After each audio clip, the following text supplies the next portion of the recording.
Hey guys, welcome to this episode. You guys are officially caught up now with this episode to real time. So cheers, and we'll roll the intro, and then we'll have a story for you. Cheers. Cheers. I'm Kelsey, that's Tim, and this is our rolling home Dusty. We've been following our dreams of traveling around the world, and after making our way south, We did it. very south, COVID brought us back to the US. But now, finally, it's time to explore again. So come along for season 2. We can't wait to see where this adventure takes us. So we last left you in Greece on the beach, and then we jumped forward a lot and promised you we'd fill you in on the middle bit. So this is the middle bit. We're This is the filling middle you bit. in. So one of the reasons that we jumped to present day was we traveled so much. We're back here in the US in beautiful Arizona, and it was time to sell the truck. And so we wanted to let everyone know where we were at, and that basically from where we left you in Greece, we were traveling in a different style. At that point, it was get to the port Yep. and ship home and take care of the house issues, and probably, we hadn't fully decided, but we were thinking probably sell Dusty when we get home. Yeah. So here we are meeting the new owner for Dusty, just in a few hours really, tomorrow morning. And we wanted to fill you in on the in-between bit. So when Yeah. we left that beach in Greece, we headed north to a port city there named, put it on the screen. Named, I don't remember, but I'll put remember. it on the screen. And then we crossed over to Italy. Yes. And it was beautiful, right at the heel of the boot. Yep. And we went to the town that, put it on the screen, is in James Bond, the last James Bond. Beautiful town. Yeah. I love that town. Yeah, really, really cool. It's, not an overlanding destination for No. sure, but it's a really cool city to walk around and visit. It's just a touristy town, but it's Yeah. sort of pre-mainstream tourism yet still. There's plenty of tourists there, but you can tell in another 5 or 6 years that It'll town be is all going to be Airbnbs and resorts. packed. And right now it was just amazing to walk around, Yep. eat some local food.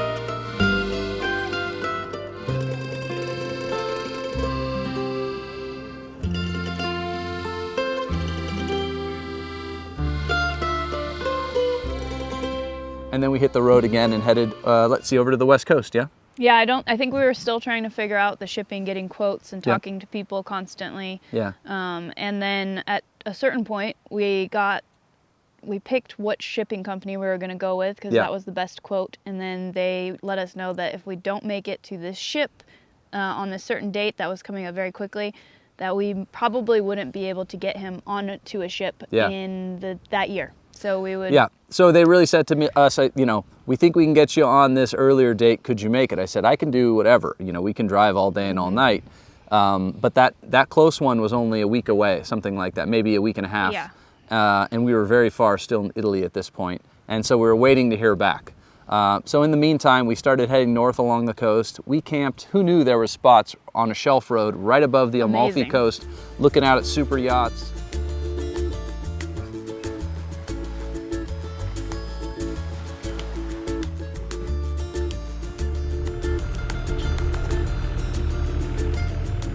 I We went to Sorrento and actually paid for a campground so we could walk around the city and along the coast.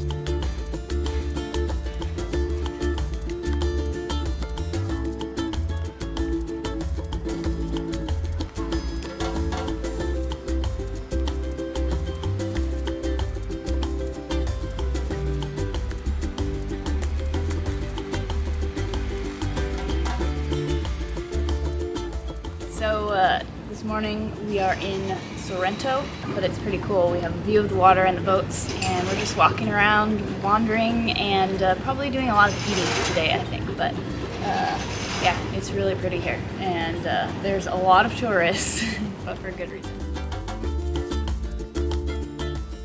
I mean, we sort of got to see that bit of Italy that is very not overlandy, but as usual, we found a nook here and there to camp, and it was amazing. Amazing.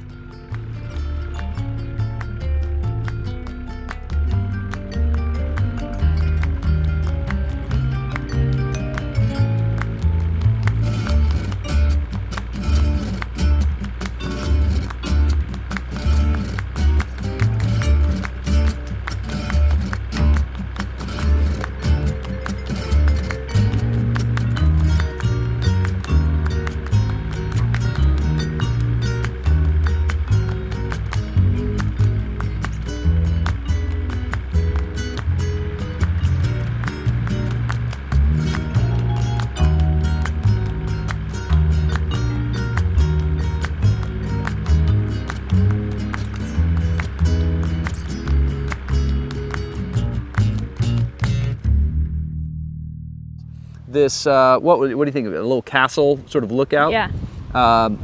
From, 1,000 years ago or so. Was sitting right there on the coast, and we were able to off-road to it, walk around, check it out. Yeah, that was really neat. I didn't expect that level of access in Italy. I thought it was going to be pretty restricted. No. And pretty touristy. Yeah. And we really found it easy to get off the path. Really, and Italy explore. and France are not great overlanding, but you can definitely find camping and feel like you're out in nature. Yeah. And it was unexpected. But oddly enough, France too, which everyone talks about, Yeah. it is the #1 tourist destination on Earth. Yeah. And so that doesn't bode well, you'd think, for going off-road and camping for free. We never paid in France, except one time we wanted to be on a canal and get laundry done. Yep. But never a problem. There's so many little parks and forests, and no one cared. Every time we asked a local, hey, is it okay if we camp in this forest? Is it okay if we go there? Yeah. Why wouldn't it be? It's what they would usually answer. So we just had a great time. Yeah, it was amazing. We camped up on this flat spot overlooking Lake Como. Yeah. So, fancy Lake That was Como. really cool, yeah. Waving down at George Clooney and everybody. No, it was amazing. And then we got to see our friends Santi and Marta. Yep. And they showed us sort of the town that she grew up in. Which is also beautiful. Yeah, it's where Riva boats, the really fancy, beautiful wood boats that you see in Monaco, are built. Yeah. It was just such a cool stopover, and then you start to really feel like you have friends and sort of a family all over Earth. Yeah. So, and we didn't film much because we knew it was coming to an end, our travel there, and so we just I think we were wanted also to... a bit down, to be honest. We were stressed out monetarily, thinking about the house and all these issues. And suddenly I have to figure out all of this stuff at once and not getting much sleep because we were trying to figure it out during the night, really. So often at 2 or 3 a.m., that was the time that the people I needed to speak to in the United States that was their prime time of their workday. So I'd be on the phone at 2 or 3 a.m. and, there's no point in explaining to each person how late it is and how half asleep you are. So you're just trying to do your best to get things done. So that time period, we were sort of hustling, trying to enjoy it a little and do little side trips along the way. But we knew that our time needed to be spent getting west.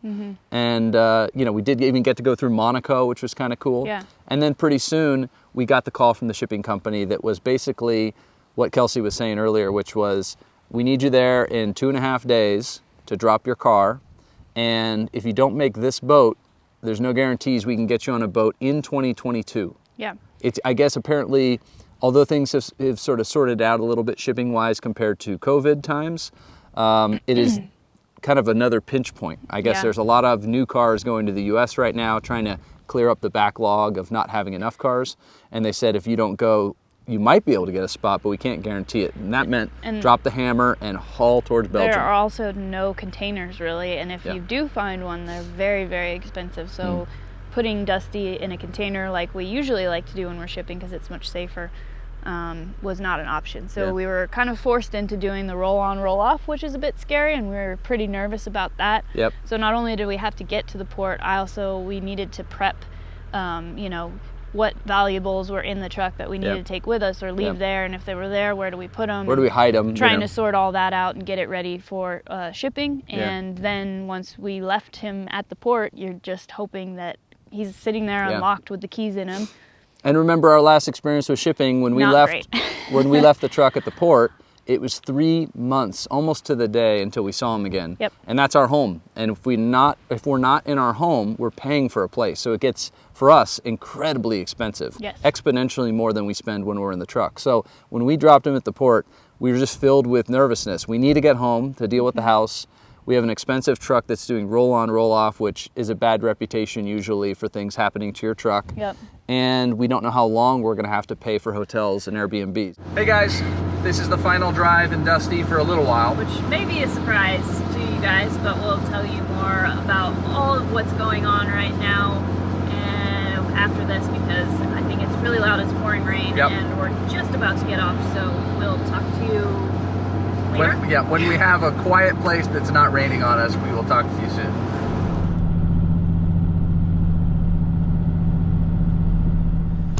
Okay, so we are at the port where we drop Dusty off, and I just ran through my checklist for the last time.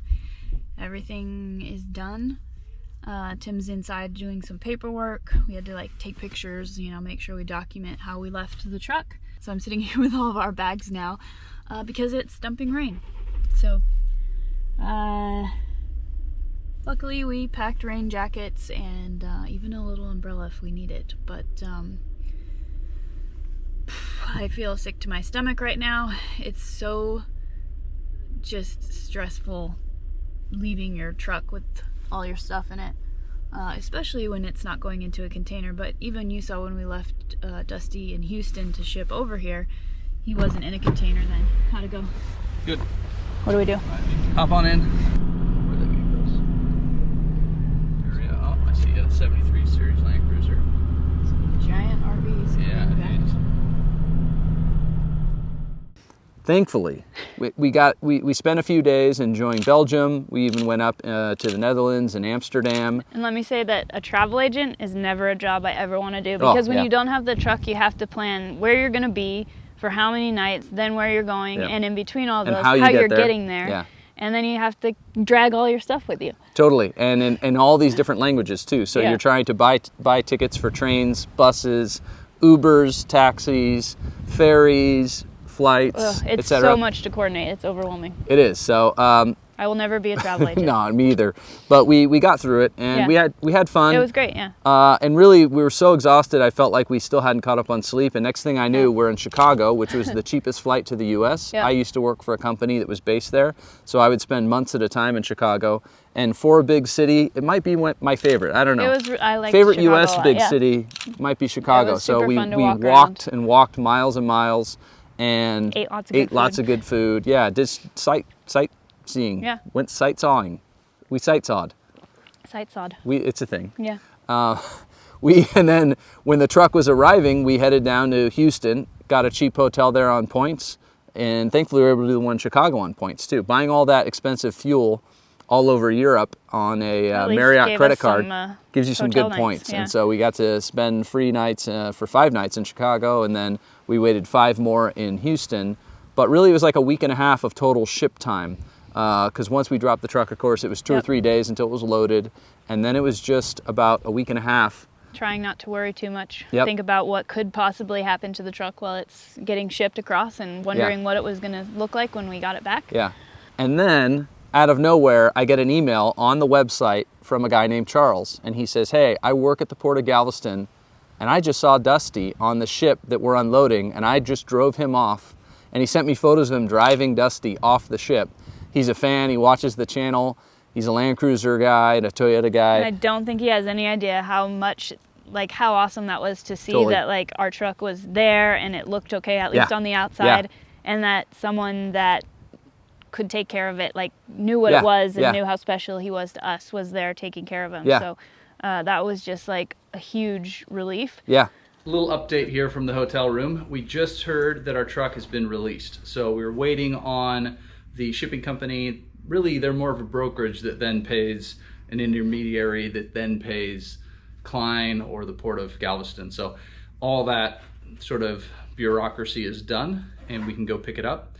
And the gentleman, Charles, thank you so much for reaching out to us, who reached out to us to tell us he had driven our truck off the ship, which was totally unexpected. That's just awesome. So we're just gonna check that he's okay and there's no new dents or whatever, because we have to call that in insurance-wise right there and then at the port before we leave. So we're gonna check all that, assuming everything's fine and he starts up, we should be good. So nerve-wracking to say the least. It always is, it never gets less, but come along with us and we'll take you to go pick up Dusty. That seemed too easy. That was really easy. So that's Charles and his wife, and man, that was the easiest we've ever done. We just walked in, showed the sheet of paper that we had printed out, and now we're gonna follow him to go get some lunch. But I mean, it was I don't know, what was that, 5 minutes and then 10 minutes of chatting and hanging out? Yeah, that was awesome. So thank you to both of them for helping us, and you can't imagine what a relief it was to hear that Dusty was on the ground and that he was driven off by someone who cared. So yeah, this has been the best shipping experience we've had so far, actually. Which, yeah, more in spite of the shipping company than because of them, but in general, the roll off, roll on from Europe to US, we can at least attest no one touched our truck even a little, it seems like. So that's really nice to know. It's basically driven once to get on the ship, once to get off, And with this sheet of paper, I should be allowed to leave the port here once I show it to him. It was amazing. So we went over there, met Charles and his wife Lori, and then we went to lunch, and then we went to dinner at their house and hung out with them. And it was awesome. Just the best way to pick Dusty up. He was taken care of. He was all good. And then literally that next morning, it was hammer down, heading for Arizona. Yep. We filled up all the tanks with the cheap, it's all relative, right? But the cheap Costco diesel there in Houston. First fill up. First U.S. fill up. So this is $4.32 a gallon, which for Europeans works out to €1.13, which I think the cheapest we saw was Turkey. Yeah. And that was €1.45. So this is like 30 cents or so cheaper than the cheapest in our entire road trip. And the highest we saw was 10, let's see, what was it? 10 euro a gallon, or $10 a gallon roughly. Pretty crazy. And so now we're at 4.32. So this is cheap to us despite it being expensive to people here. And this is the cheapest gas we'll see on our way back to Arizona. So we are probably gonna put 50 gallons or something into old Dusty here. So we're gonna be here for a while. Driving in shifts, and we slept in Cracker Barrel. Cracker Barrel parking lot, I think it was. Parking lot. Beautiful, by the way. Because there's nowhere to camp in Texas. No, yeah, well, not along the I-10. And so we got back to Arizona and got sort of busy with the business of figuring out what we're going to do with our house, what we're going to do with Dusty. And that sort of brings you to lifetime. And here we are all of a sudden with our truck sold and deposited. So this is our last day with Dusty right now. So say goodbye to Dusty. We have. And he's been amazing. I mean, he's been the best home. Like all 80 series, I feel like, you're driving along corrugated roads for 10 hours a day, just rattling it to death, thinking, man, something's going to just fall apart, right? Something's going to come loose. And I've never really had anything. I mean, I'm sure I've had tighten a screw here or there but nothing on Goose that ever or on Dusty, but stranded, it never leaves you stranded, and it seems to almost like all the abuse. And so we've loved this truck, and thanks for coming along and enjoying the adventures with us. And we're excited for what's next. But we don't know what that is, but this brings you up to live now. And from here on out, there might be a couple of weeks without a video as we're sort of sorting things out in life. But we are really excited to get out in the FJ40 and explore. Yeah, we got Tonto out. Yep. I'll show a little clip of that. Okay, cell phone quality video here, but look who we just ran into. He's looking good. Got his rat prevention device on here, so we'll cut that off. Disconnected battery. I was smart enough to do that this time, so he's doing pretty good. So we'll just check all of his fluids here, make sure everything looks good, and then we'll see how this goes. This old Costco battery is pretty old at this point. I think it's a good 6 years old, so it could be the year we need to replace it, but we'll find that out. We need to get him off the jack stands and back down on his own weight, on his own springs, and then we'll be good. I feel like I must have disconnected something else.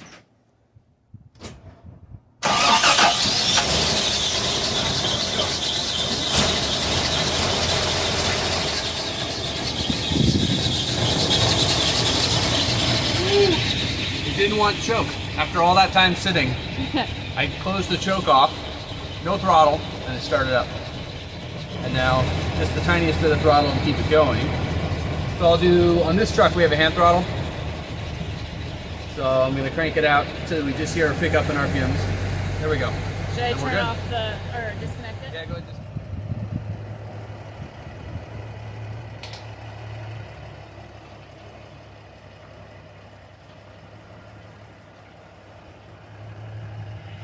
So the one change this year, when he starts every year first click, well, the battery was dead. Put jumper cables on him, immediately starts up. Yep. Drove it down to Costco, brought in the dead battery, put a fresh one in, and he's as happy as ever. Yep. I actually put new spark plugs in him. It didn't seem to make any difference. He was running good before, he's running good after. He doesn't need fancy things. So he's back and running perfectly. Yeah, so we're excited to do a trip at some point during the holidays, because that's kind of our tradition, is to do a little holiday trip in Tonto. Yep. Do that and ride some bikes and enjoy time with family. Yep. And here and there we'll make some videos for you guys, hopefully. We have some fun ideas for that. Yep. But that's as far as our plans go, I think, about right now. That about sums it up. Yeah. So thank you so much for coming along with us over all the years and all the different adventures. Every one of you who've sent messages, leave comments, buy us a taco, buy a shirt, a sticker, Yeah. become patrons. Whatever you do, even just an encouraging means word, so it means much. the world to us, Yep. especially in the tough times, especially when we're wondering why we're doing Should all we keep this, doing this? hard Yeah. work to make the videos. It's you guys, and Yep. that's why. So thank you. Thank I you very much. really Yeah. appreciate it. Yeah. And cheers. Cheers. And we'll see you next week. See you next week.